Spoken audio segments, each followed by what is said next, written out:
புதுச்சேரி மாநிலங்களவை உறுப்பினர் தேர்தலில் 30 கோடி ரூபாய் பேரம் நடந்ததாகவும் தமிழக முதலமைச்சர் செல்வி ஜெயலலிதாவின் நடவடிக்கையால் எந்த செலவும் இல்லாமல் அதிமுக வேட்பாளர் வெற்றி பெற்றதாகவும் அக்கட்சியின் எம்எல்ஏ திரு அன்பழகன் தெரிவித்துள்ளார்.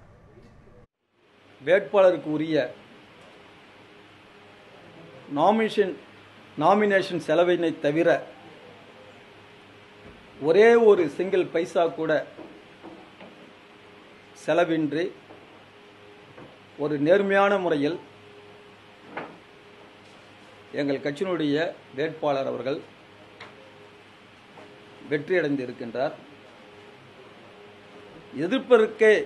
எங்களை எதிர்ப்பதற்கே துணிவில்லாமல் திராவிட முன்னேற்றக் கழகத்தைச் சேர்ந்த ஒரு மத்திய இணையமைச்சர், திராவிட முன்னேற்றக் கழகத்தைச் சேர்ந்த முன்னாள் மத்திய அமைச்சர்